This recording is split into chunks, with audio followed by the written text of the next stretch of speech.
Well, hello again.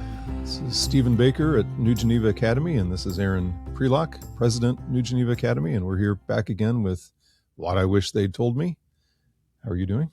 I am filled with a cold today. Okay. Thorns and thistles. Thorns and thistles. Well, we're doing something a little different today. We've done some kind of a variety of things. We've introduced ourselves. We have some other interview kind of episodes coming up with speakers at the Shepherds Conference for 2026. Frontier Shepherds, we're going to be hitting those here in a little bit. But today we thought it would be fun and maybe helpful to you to talk about, what was it, the five? Yeah. The five, like, how did you put it? Five books that have changed your life. Changed your life, yeah. Yeah. So we're gonna do that. And maybe that'll be helpful to you. Maybe it'll be some things you expect, some things you didn't. You might hate us, you might love us, you might hate us and love us, depending on what we say. Love us, hate us. Love us and hate us. Just don't ignore us. Yeah, there we go. So let's start with you, Aaron. We're going to go back and forth. Okay. So you give one, I'll give one. We'll go back and forth. I suspect that we each have maybe slightly more than five. Yeah, I messaged you yesterday and said, hey, 5 books, and immediately thought, now I got to cut it down to 5. To cut it down to 5. It's okay. No one, No one's judging. We're only accountable to ourselves here. There we go. Okay. So, well, what do you my got? first book, Eugene Peterson's The Contemplative Pastor. Oh, yeah. When I was in seminary, we had to buy a digital library system. Logos, it was called Libronics then. Vibronics? Libronics. I remember that. That's right. And I was looking through it one day in seminary. I don't know if I didn't have enough to do, but I was looking through the digital library system, and there was a book that was free by Eugene Peterson called The Contemplative Pastor. I never read stuff on my laptop. This is before I had a smartphone. I just thought, I'm curious what this book says. And I was in a context that was very busy with ministries. There was lots of programs involved in church. And there was something about the title, The Contemplative Pastor, that stood out to me. Yeah. And I saw something in this book I had never seen before. He makes a comment, I think about halfway through the book, when he was a pastor in Maryland, that he thought about all the activity he was doing as a pastor, all the bulletin folding and all the meetings and all the administrative stuff of ministry. And he said, when I go on vacation, nobody does this stuff. And the church continues. When a church loses a pastor leaves, or they're an interim, nobody does all that stuff. And the church continues. Yeah. What if I stopped doing that stuff and focused on study of the word and prayer? What would happen? And he talks about doing just that and how it changed his ministry. Now, in fairness, Peterson didn't finish his race particularly well at the end. After some of his time at Regent, made a number of calls, especially regarding sexuality and doctrine, that were pretty unfortunate. But this book gave me a different idea of pastoral ministry that I had seen before. A lot of churches in the U.S. are very focused on activity, on busyness, on programs, on trying to draw people in. And Peterson has a very different focus. If you read his pastoral writings from the 80s and 90s, he's just got a different perspective on what pastors ought to be doing. And it's useful to read outside of our stable. Yes. This book was particularly helpful. He's got a trilogy of pastoral theology, working the angles under the unsomething gourd, under the unfruitful gourd, under the unstable gourd. I can't remember. And 5 smooth stones. Oh, okay. There's a lot in there. This is the only one I've actually am familiar with.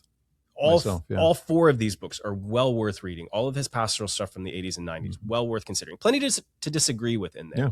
But it's a different focus. It urges us to reflect. It urges us away from activity, away from busy work. Yeah, the busy work, the sort of the church growth metrics way of looking at local ministry that I found him tremendously helpful. I go back to him. I've read this several times since then. I've read his pastoral trilogy since then. And it's just a good corrective to my tendency to think if I'm busy, therefore I'm profitable. Yep. Good. I've read about half of that. It's in the large stack of books by my bed, which I cycle through. That stack keeps growing. It never gets shorter. So you read before bed? Yeah. Oh, yeah. I can't do that. When my head hits the pillow, there's a countdown. I talk with my wife. You can talk about whatever you want before I get in bed. But once my head hits the pillow, there's a countdown that I cannot turn off, and I will be out. So if I read in bed, I just won't get anything out of it. Well, reading. So there are certain types of book that I read. Okay. Maybe it's in the wrong place. Maybe I should put it over here somewhere. But No. because if I'm reading a thinking heavy book, then you read a few pages and then I'm done. That could be useful at the most. Yeah. They say that you remember what you read before you sleep. So what's first in your reading list? gets me ready to go to bed, actually. Okay. So the crusty reform types are going to have a fit with our first two picks. Uh-oh. So this is Desiring God by John Piper. And the reason this book is significant for me is I would say it saved my life spiritually. Back in the 90s, I guess. When did this come out? 86. Wow. When I first came across this book, I wasn't coming out yet. This is the book that I think brought me out of a real bad spiritual slump. Okay. It's interesting, this was when I was probably, let me think about this. I can't remember how old I would have been. I think newly married. And just the busyness of life. I had been in Bible college, I guess, prior to that, and this is one of those phenomenon that's like almost a truism, that studying. I've heard people say this many times, and I've read it many times, that theological training or being in Bible college or seminary can be some of the most spiritually dry times of life. I don't know if you experienced that. Not so much seminary for me, but definitely Bible college, because I went to both.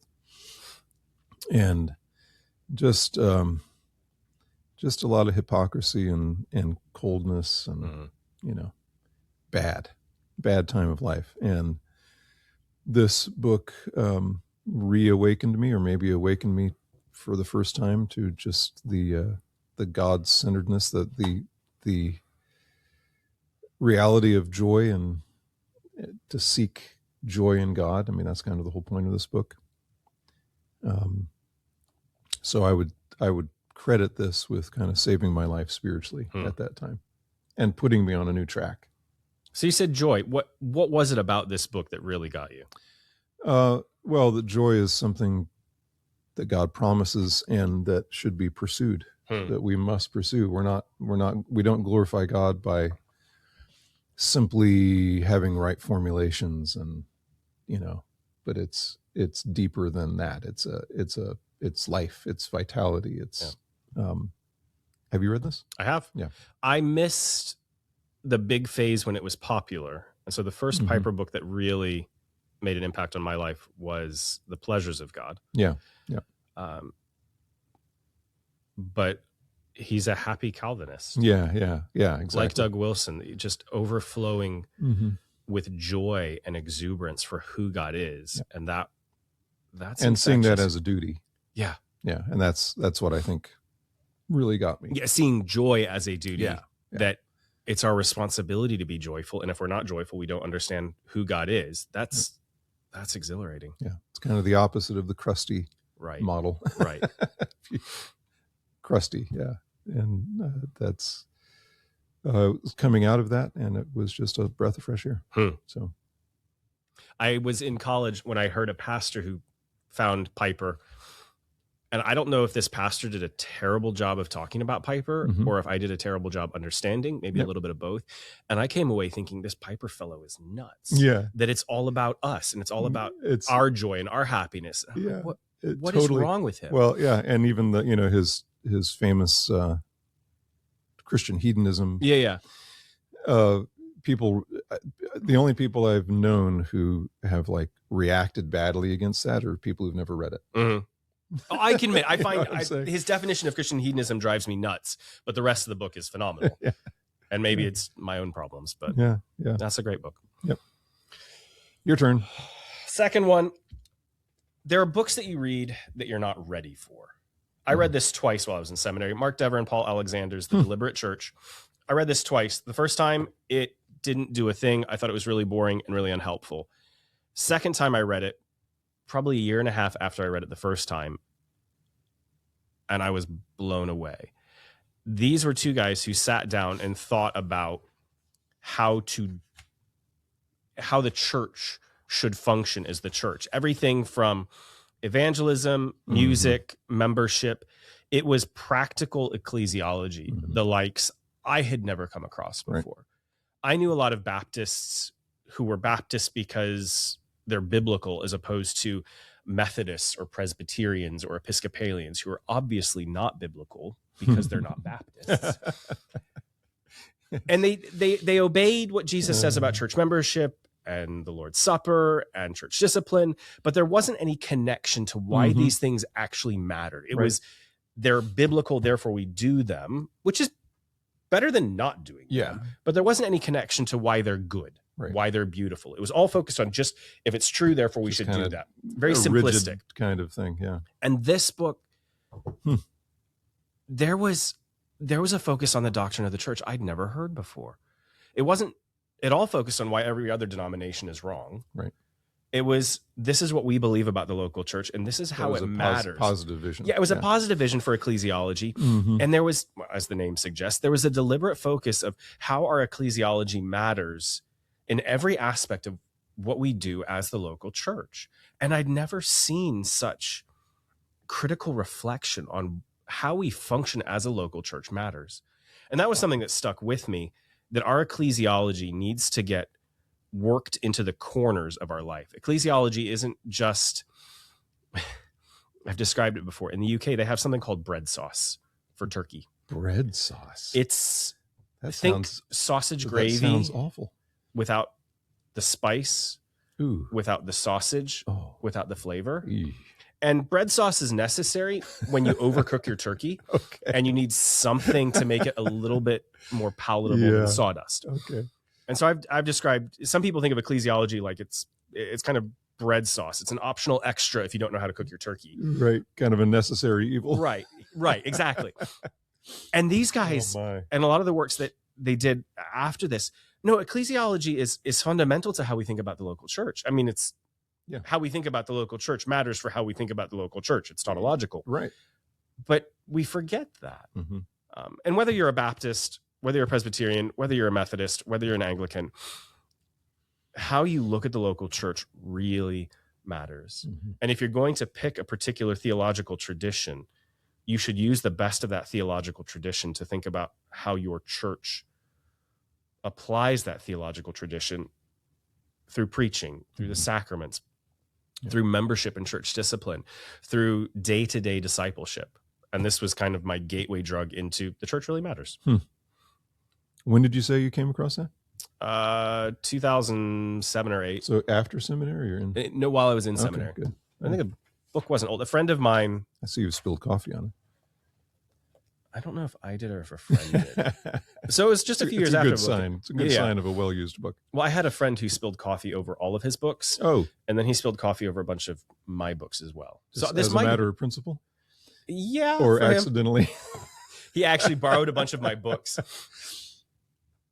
and then came back and brought me brand new versions of my books and said, I spilled coffee on all of these books and I owe you replacements. I was like, dude, I wish you'd have just given my books back. Number one, because you spent way too much money to replace it. I respected his principle of replacing.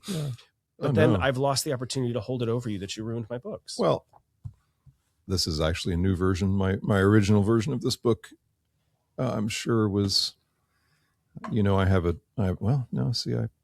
marked that one up. I have a terrible habit. Yeah, you're highlighting philosophy needs some adjustment. I know. So that's the thing. But books are tools. They're not.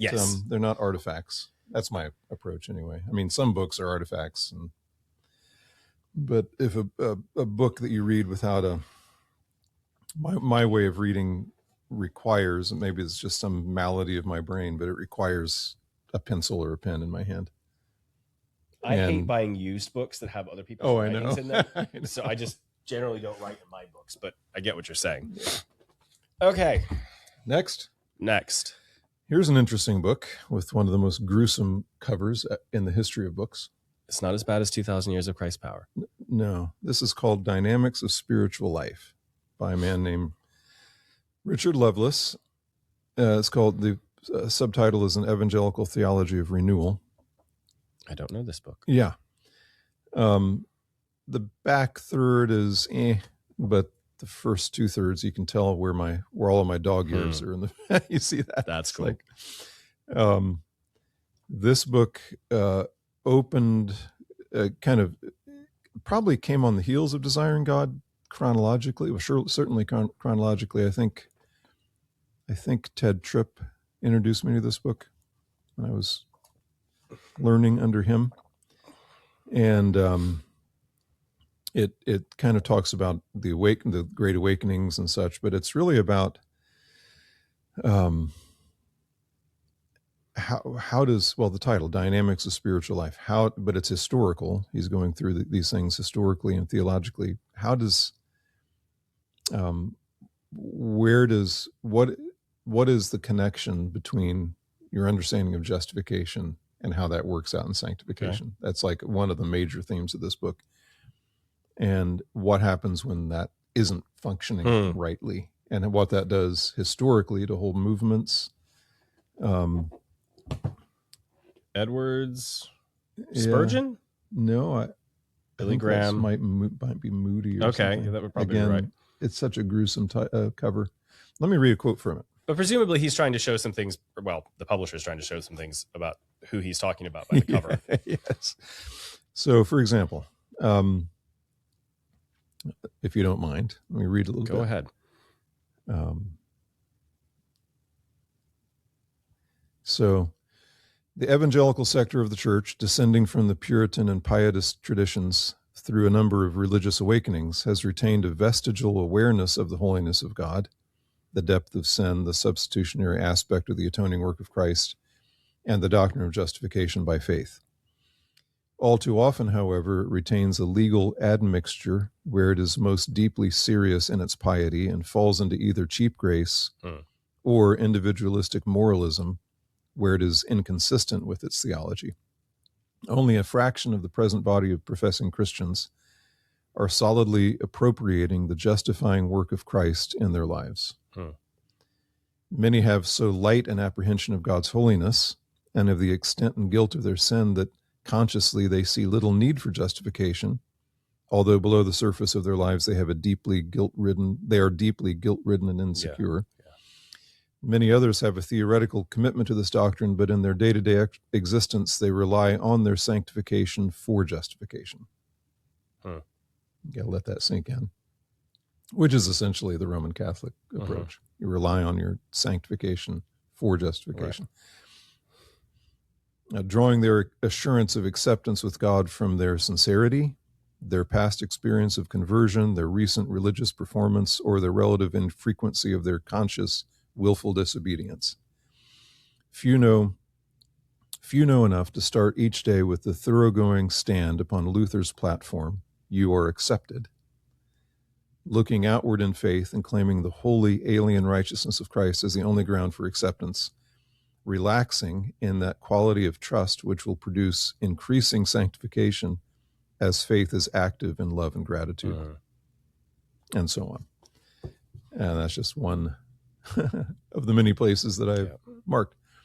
And he goes on, but it's that kind of dynamic, it reminds me of,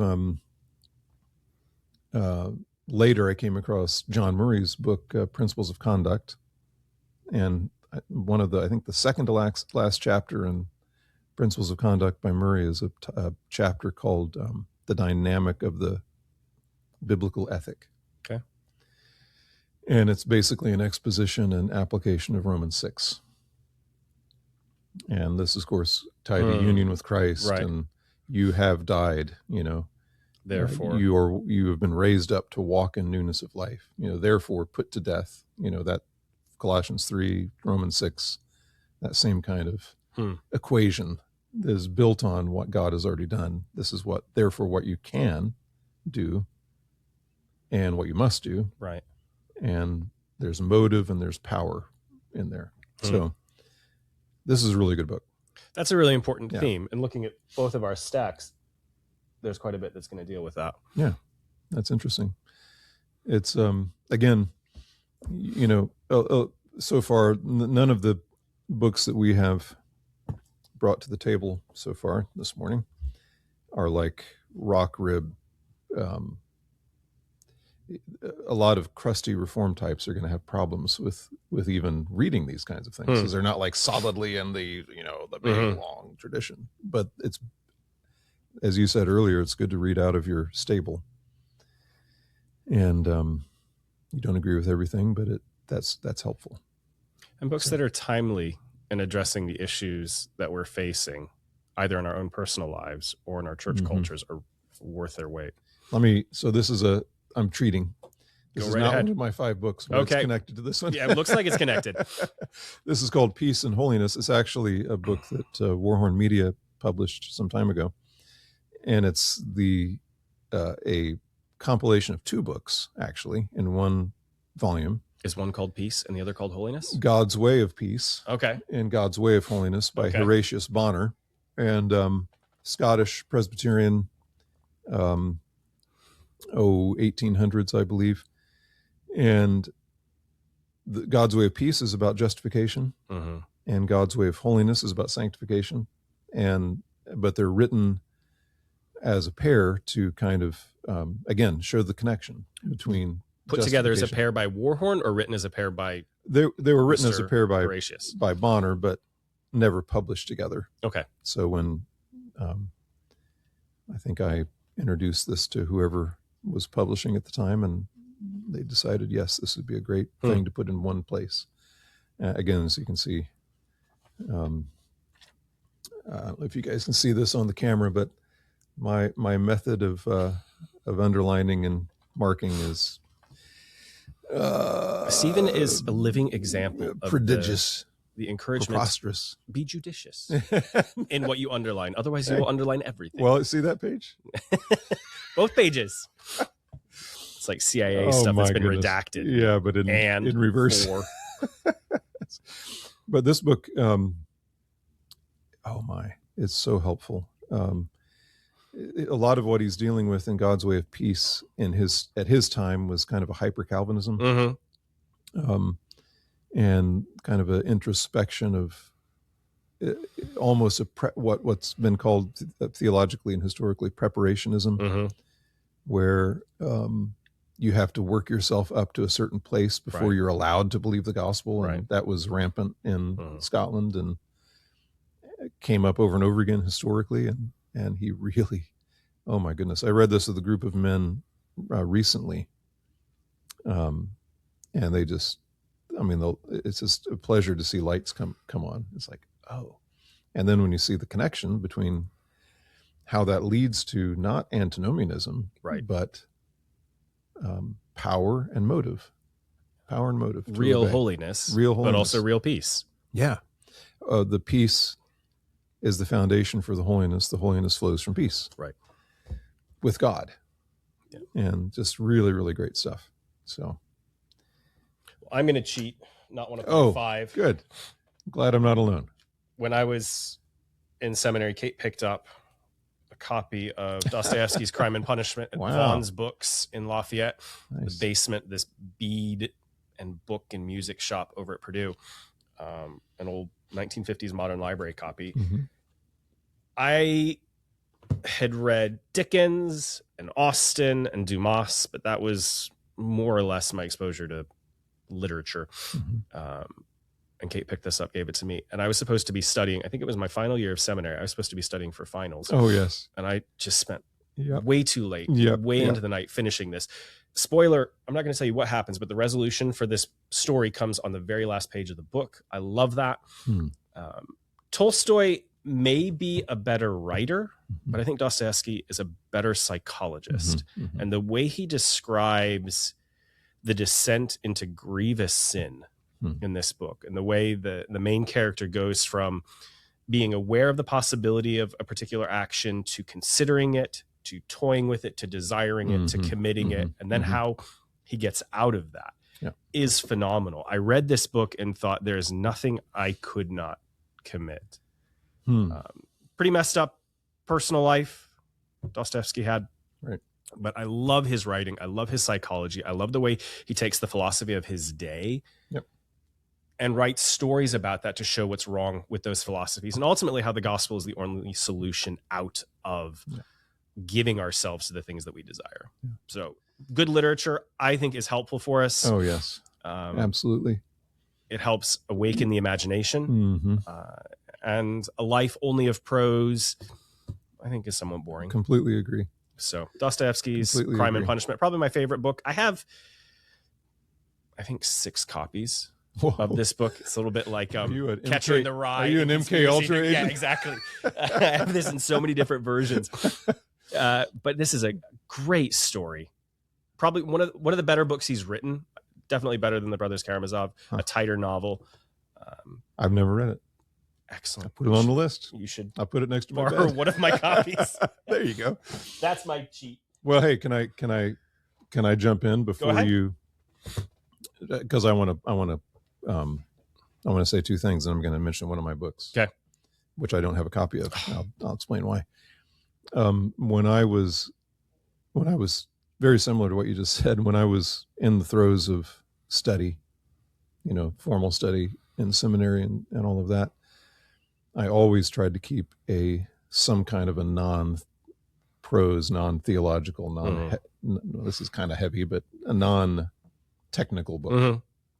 And I think I know many students and pastors who just say they're just not into that.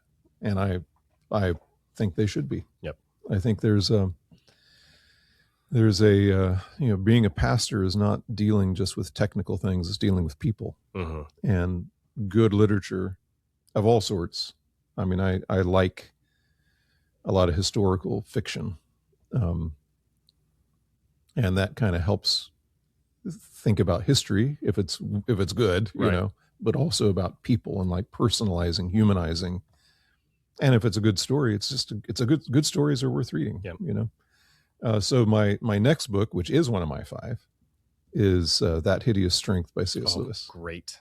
Oh, that book is so convicting. Yes. My wife and I have read it several times together, the trilogy. We have too. I don't think I've actually read it by myself. Oh, yeah. It's only been we've read it to each other. Yeah. And every time we get to that, I'm just, I need to repent so much. Oh, so that's funny because, I read it. I read through them. The Space Trilogy, actually the Ransom Trilogy is what he wanted it to be called. And again, C.S. Lewis has all kinds of stuff that I think he's just absolutely insane. Okay, crazy, like bad. Captures the imagination. But he does something especially in that trilogy. And really the best of it is, in my mind, is that Hideous Strength, where it kind of where the rubber hits the road. But one of the things that he does there, and we read, once I read through, my wife and I read it out loud together. We've done it. We've read that book probably twice, probably out loud together. I can't remember how many times I've read it. But one of the things I say about that book is it's one of the best books on marriage ever written. Literally the first word is matrimony. It's like, and it is absolutely a theme. The interaction between men and women is one of the sub themes of that. Repentance and reconciliation at the end of the book is phenomenal. It is. And you mentioned the psychology kind of aspect. When I think of, like, for example, Tolkien and his writing, which I also really do appreciate, I read that. I read Lord of the Rings one Christmas break. The whole trilogy. Oh, yeah. Wow, that was a lot of reading. It consumed it. Late nights, living alone. I wasn't married, I just read the darn thing. And he has a real gift of like describing outward settings and events and visual things, all that kind of stuff. Tolkien is better at world building. Yes, but what Lewis is so good at is the psychology. Right. is getting in, painting a picture of what someone is thinking and why. And in that Hideous Strength, that's just amazing. I love the second book as well. Paralandra really helped me understand the fall. Yeah, well, because if you come from a biblicist tradition, there's a lot of questions about how could this have happened. Mm-hmm. Reading Genesis 3, why? What was she thinking? How could they have done this? And the way, like you're saying, the psychology, the way he gets into Adam and Eve's mind. Granted, there's a bit of, he takes a little bit of license, but not much. Maybe not even as much as John Milton does in Paradise Lost, explaining what we know of the soul and what we know of sin, and describes how we can get our eyes turned off of God and onto our own desires, and the cost of that, and feeling the way he's describing the Satan character ruining things, feeling the weight of sin and the awfulness of depravity. I came away from Paralandra saying, I need to go back and meditate on Genesis again. Yeah. And then to go into that Hideous Strength. Very good. Yep. One of the other, we can't talk about this too long. One of the other great things about that Hideous Strength is the first time I read it is like, now I understand the world I live in. It's so prescient in terms of where society was going. This naturalism, almost this materialism tied to the occult, which just seems weird, but it's exactly where we are today. And somehow strangely obvious. Yeah. The materialist magician, I think, is kind of the idea of what our secularism has to, because you can't live like that as if there is nothing other than materialism, but it gets mixed in with occult stuff. And his categories, the Scottish agnostic, kind of like Trumpkin and Prince Caspian. Who writes stories like this? The guy who's like, I don't know if I believe, but I'm going to fight to the death for the right thing. McPhee. I love that. Well, he's Puddleglum in the Narnia books. So same type of character, right? And the way that the media works, the way that the manipulation of the newspapers and who's writing what and why, and just all it's just truly amazing. And good fiction is good for the soul. Yeah, and that is a book that I actually recommend and have recommended through the years to my students. It's like, guys, get out of your head and read something that has some teeth to it, right? Practically with the world we live in. So, and if you're married, it's easy to read together. Oh my! Whereas some of these things are not going to be so easy. To read aloud. No, and fruitful, right? And entertaining, and like helpful. It's just great. So that's my third actual book. So it's your turn again. My third actual. The reason I couldn't find one. My last copy has fallen apart. I probably threw it away. So I need a new one. You can buy a copy of them all together. Oh, I know. In a hardback. I think you can get it here. One of my youngest son is now has just started reading Out of the Silent Planet. So I need to read those again. So we will end up with 3 new versions. My third, J.C. Ryle's Holiness. Oh, yeah. When I got this book was out of print, and the Banner of Truth hadn't put out their version of it yet. And so I bought a couple copies of it because I was going to wear through this. I read it several times in the first year I had it. I think I found this in 2011, 2012. And this is when, in the Young, Restless, and Reformed circles, antinomianism was really making a headway. Tullian Tavigian's Jesus plus nothing equals everything. And I remember a friend of mine, a guy in our church, I think we were talking about this last time, was talking about grace, but in a way that was really troubling. There was an edge, an aggressiveness. No one is ungracious as someone who thinks you don't understand grace. And there was something concerning about the way he was talking about this. I don't even remember how I came across this book. I think it might have been through Christian Classics Ethereal Library. They have, I don't remember if it's through Calvin College, but they put a bunch of historical writings together in PDFs. They're awful formats. Oh yeah. No, but I had that. It was a CD set. And I came across it. I had too much time at work, so I was just reading stuff, old Christian stuff, and I found this book. And the preface, or the introduction that Ryle gives dealing with the necessity of sanctification and the relationship of sanctification to justification, like you're talking about with Lovelace and with Horatius Bonar. Yep. It was like he was addressing our time today. Yes. And I think this was, I mentioned last time, Owen, the way he addressed a theological issue that my parents were facing when I came across him. This was maybe even more than that, an example of something from church history being useful for a pastoral battle I was fighting today. Ryle's books, they're great. They're very practical. They're very punchy, very earthy. A lot of his books, it ends up being 20, 30 some chapters saying exactly the same thing. So they get a bit samey. But the way he works through the necessity of holiness in this book, not at the expense of justification, no. Also not because necessarily, well, not just as a consequence of justification, as a corollary of justification, is so helpful. Yep. And this was, like you were talking about with Lovelace and with Bonar, going through historical works. My next book is also historical work. For answers to issues we face today. This convinced me that church history is so valuable for ministry, for hope, for peace and holiness today. And the way he focuses on holiness, it is not rigid. There's some things about his time that come out, a Victorian clergyman, that don't apply quite the same way, but really helpful for focusing on how does a real imperative to holiness matter today? Why is this biblical? Why is holiness not just legalism? I found this tremendously helpful. I bought several copies of this, and then Banner of Truth came out with their beautiful hardcover of it. Bought that as well. I like books. I like to underline books. I just like to copy them. My MK Ultra. But a very useful book, very helpful.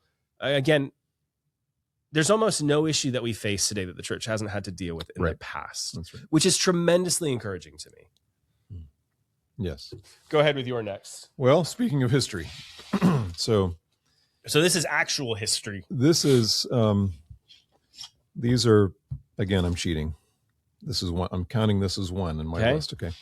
So this is Ian Murray, and this is Revival and Revivalism, and this is Evangelicalism Divided.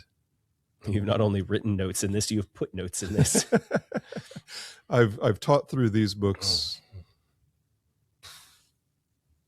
many times, okay, in terms of having my students read them and we discuss them in class. So thus all of the, you guys can see all of these, this ridiculous, like if everything's important, then nothing's important, right? I know that's what you're thinking. This book must be really important. So revival and revivalism. So Ian Murray, of course, is the founder of Banner of Truth. That's where Banner of Truth Trust and the republishing of all of these, Ryle and all these Puritan books that we have fed on and taken for granted. That didn't happen until the 50s, starting out in the 50s. There were some different groups that were publishing them, but it wasn't nearly as popular. Right. Yeah. So somehow he figured out how to make that. And I think his connection with Martin Lloyd-Jones was kind of the catalyst that made that work. So Ian Murray, as a historian and a biographer, one of the great things about him is that he is not writing. How can I put this? He's not just giving you the facts. He is writing pastorally for pastors, right? Generally is what he's doing. So he's writing history for pastors and connecting pastors today with all of this richness that especially in the 1700s and beyond, that is just so informative. He's writing as a providentialist. So, history he has a genuinely Christian understanding of history, that we can learn that God is doing something and there's things for us to learn from what God is doing, and both the good things and the bad things, the mistakes, the failures of men, and so on. So revival and revivalism covers the kind of the rise of what we think of as like normal today in evangelicalism, of this, Finney and the altar call, and he starts with a true view of revival, which is the work of God, the sovereign work of God, where he works the normal means to produce times of life and reformation and recovery of true piety and obedience and fruitfulness, Right. And then how revivalism came in and tried to just, based on faulty theology, came up with the idea that you could produce that on the calendar. You could say tomorrow, next week we're going to have revival, and this book was key for me, understanding that both the traditionalism of fundamentalism and the seeker-sensitive megachurch were actually one a bit of a dusty version, the other bit of an attempted modern version, but of the exact same mindset. Yes, exactly. Yeah, that was really helpful. And it sprung from a rejection of Orthodox Reformed theology. That's where Finney came from, for example. And connected to that is this other volume, Evangelicalism Divided, which he gets into the ecumenical movement in the 60s, I guess you'd say, and how that panned out, starting with Billy Graham. So, oh my, and how that came in from England.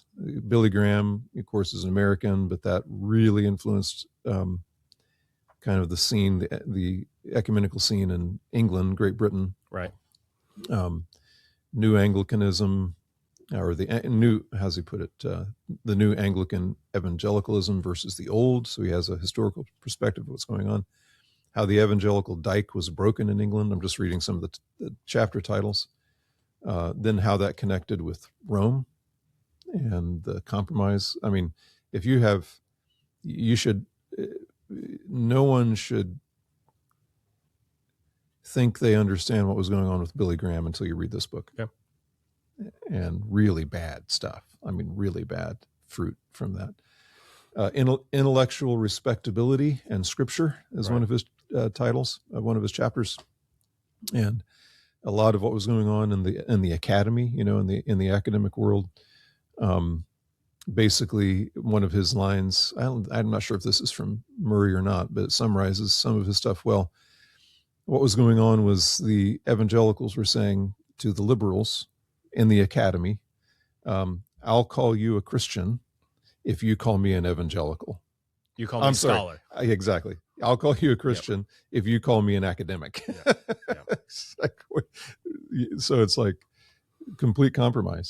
So nothing, so many things are lost and broken. So my point with these two, you do not understand American Christianity and certainly British as well without, I think, understanding what he's talking about in these two books. And these are some really good Banner of Truth's more contemporary focused books. They tend to be very focused on the old battles, reprinting old things, which is tremendously valuable. But But you have to do a little bit more spade work trying to apply it to our own day.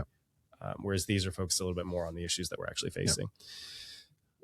Again, I tell all my students to read everything Ian Murray's written at some point in your ministry. I read his big 2-volume set of the biography of Martin Lloyd-Jones. I've read that probably 3 times, and at different periods in my life and development. And each time it's like, it makes a different impact. Yeah. There's only one exception to that advice about reading Ian Murray books, and that's his biography of John MacArthur. It's just, he wrote a biography of John MacArthur long before MacArthur died. That's kind of weird. And it just seems uncharacteristically like a puff piece. Not a good practice to write a biography anyway. No. Before someone's died. You want to finish the story out. Not. And you got to have some perspective on some space, to understand what really was going on. And so anyway, other than that, read everything he's written. Okay. Another historical piece. My last book is not historical. Edward Fisher and Thomas Boston's Marrow, A Modern Divinity. This is a really weird book and a really weird edition. Mm-hmm. Does that have Boston's notes? So chap called Edward Fisher wrote this book, the body of this book, in the early 1600s or mid 1600s. Thomas Boston picked it up in the early 1700s and added his notes to it. Mm-hmm. So you've got the body of the work and then Boston's notes. And then every few pages, you have a whole page of Boston's notes. So if you're kind of ADHD, it's a little bit annoying trying to flip back and forth. I read this book. I was working in a factory trying to figure out where I was going to be in ministry, was very discouraged. And a friend sent this to me. I was also new to Reformed Christianity, was kind of alone in that. Mm-hmm. And this book was tremendously helpful.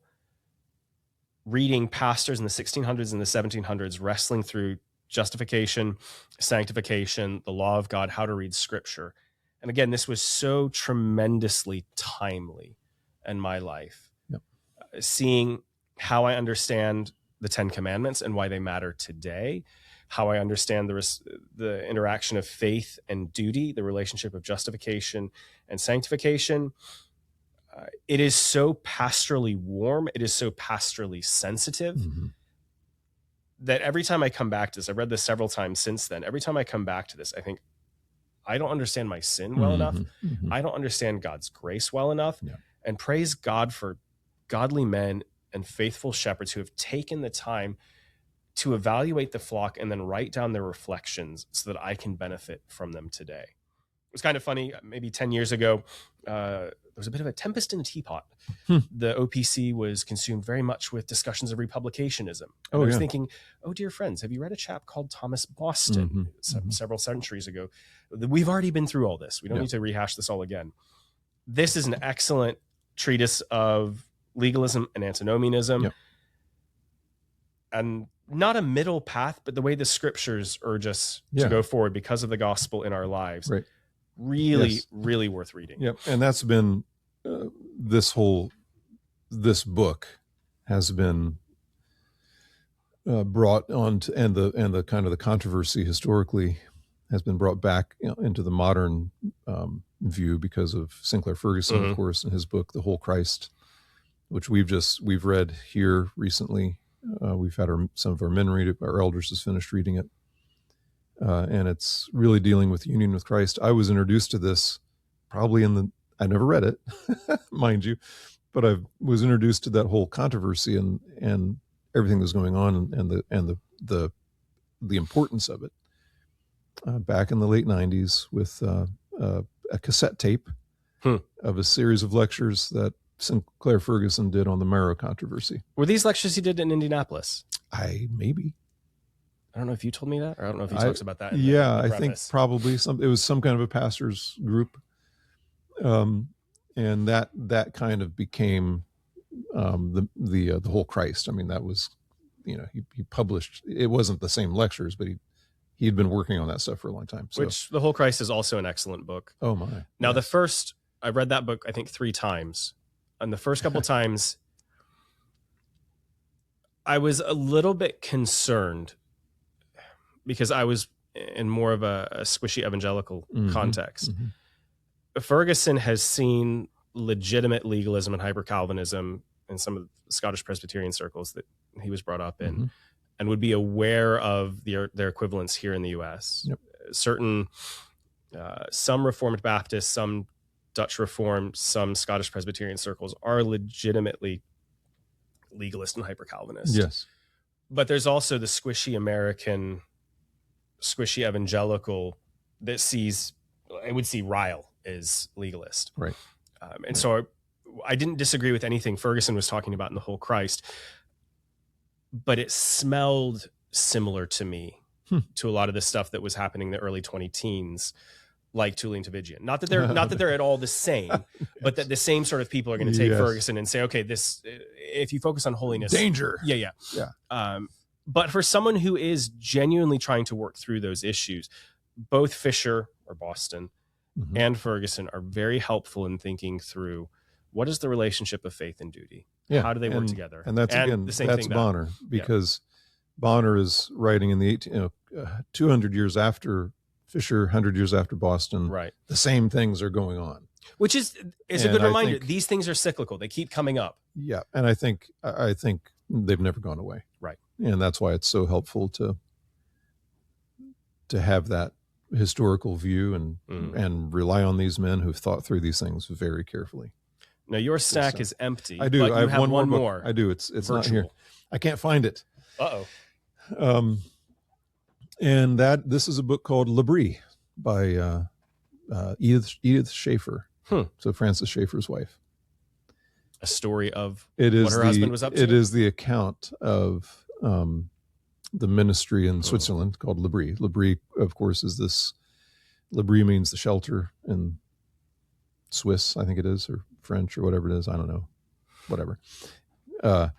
It means the shelter. So the L'Abri was a place where Schaeffer set up this. You almost want to call it an intentional community, but that's not quite what it was. It was kind of like a study center, but it wasn't really that either. That's kind of what it's devolved into over the years. That kind of movement, but it was a home. It was their home where where people would come and people who were confused, who were doubting, who were messed up. Back in the 60s, basically late 60s, early 70s, I think was kind of the original time frame of that. But just a place that focused on hospitality, relationship, taking people seriously, helping them on an individual basis.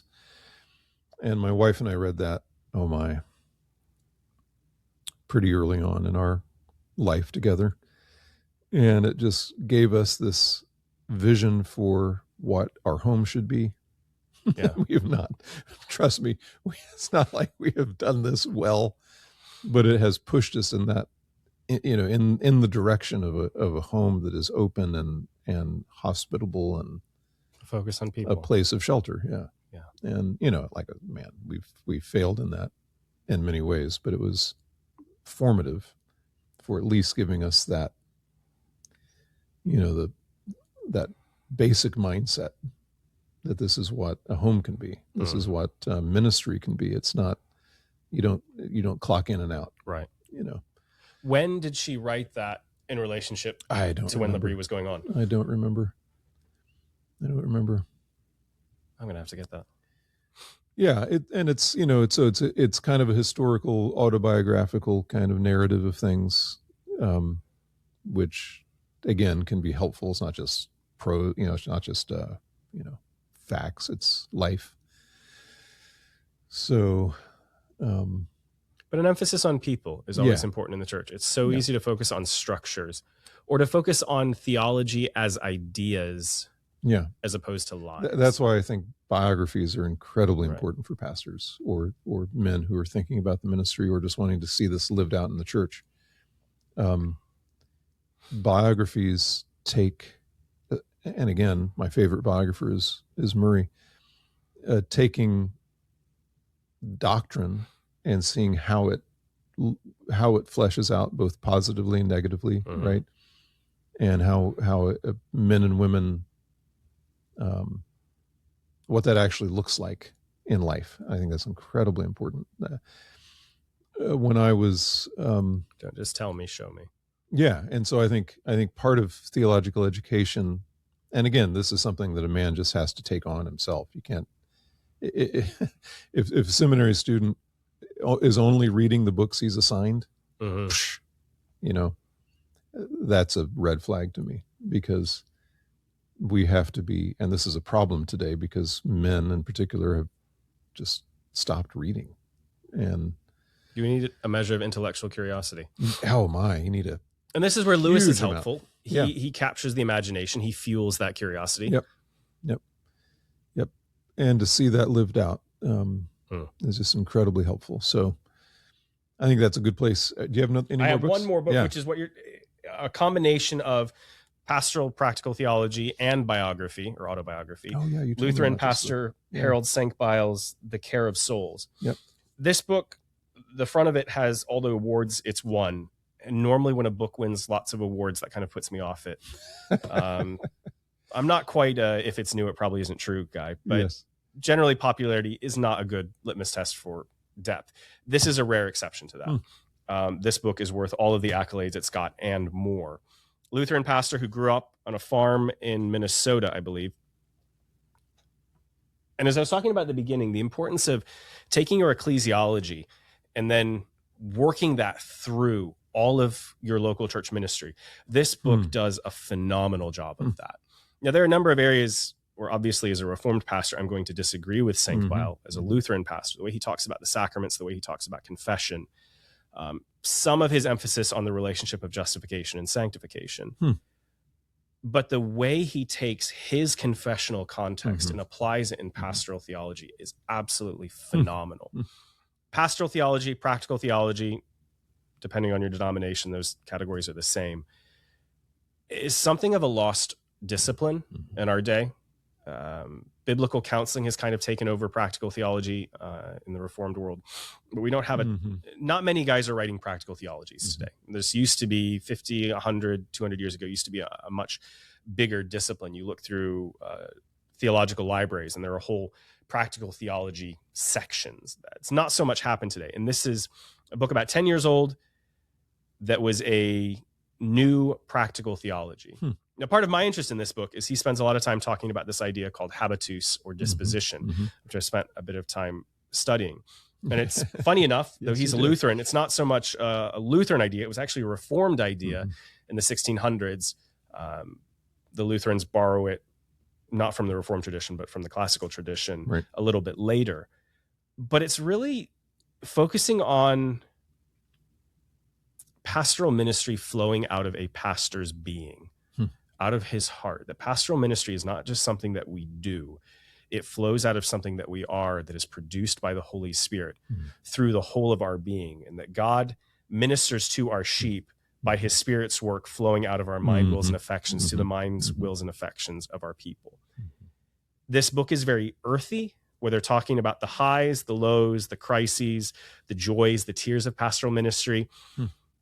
And again, the way he looks at his confessional context, the way he as a Lutheran uses his theology to minister to his sheep, I think there's tremendous application to how we as Reformed pastors use our theology to care for our sheep. And just the reminder that we are caring for souls. I mean, 15, 20 years ago, soul care was kind of a buzzword, then it kind of faded. This focuses on what the church means when it talks about caring for people's souls. So Harold Senkbeil's The Care of Souls, tremendously helpful. I think one of the most enjoyable parts of the book is the way he applies the agricultural metaphors in scripture to life. As a farmer and as the son of a farmer, he understands those metaphors inside and out. The way he talks about caring for animals, raising crops. I think we miss some of these metaphors in our modern age. And the scriptures don't use those metaphors by accident or because the apostles or the prophets didn't have anything else accessible to them. Purely culturally bound. There's a lot of practical relevance to those. So highly recommend this book. I think I've given out more copies of this book than any other book I know of. Wow. So well worth reading.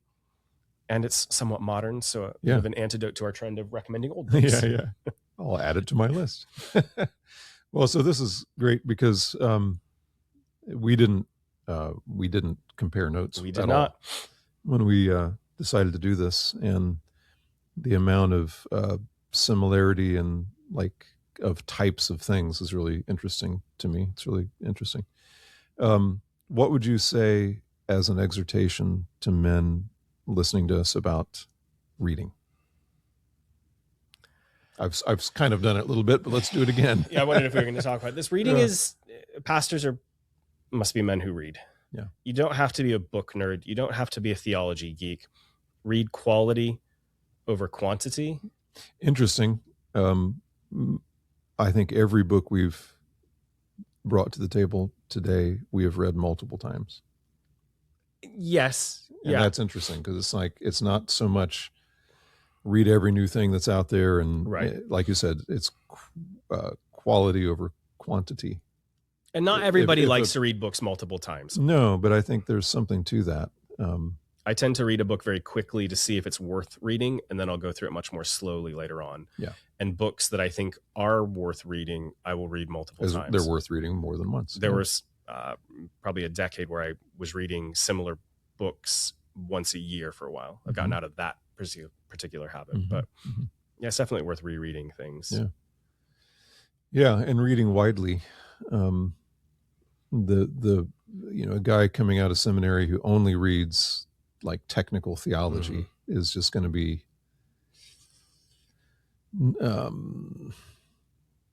I think that stunts your growth as a pastor. We need to be interested in the world that our people are living in, the world of, like the novels and and good fiction that opens your mind to how people really think. I would add read so that you can better engage with the real world, not as a retreat from the real world. Yeah. I have found that reading is sometimes an escape from actual pastoral ministry, and that's dangerous. Yeah, if overdone. But I think there's I would argue there's a place for that if it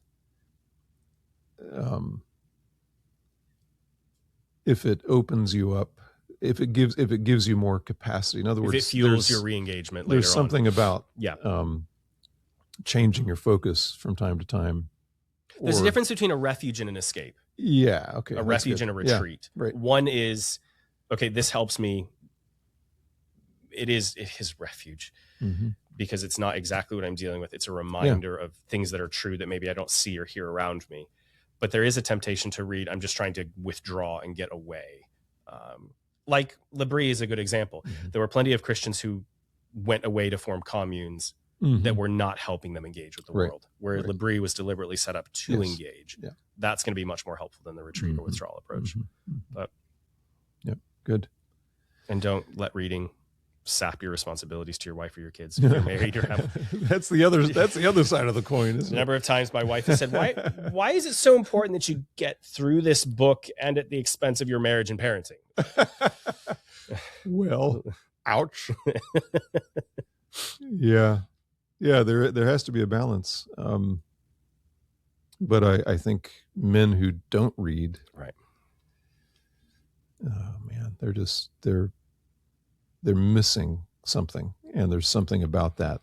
And of course, it's a fruit of our modern age. I mean, I know a lot of people listen to books on audio, and I think many of I these do that would some be accessible on audiobook. I think the problem with that is, well, of course, my problem with that is you can't mark up an audiobook. You can't underline an audiobook. Where do you post it? No, Audible. It's a multi-sensory experience, you see, where you get to write and think and stop and come back and read it again, flip back a page and say, did I understand that? All that stuff gets lost in a purely audiobook kind of format. So I think you should read. Reading is good for the soul. Yeah. Well, good. Well, thanks, you guys, everybody. We'll be back next time with, not sure what we're doing next. We will figure that out. We'll figure it out. And then we have some interviews coming as we said. So thanks for your time.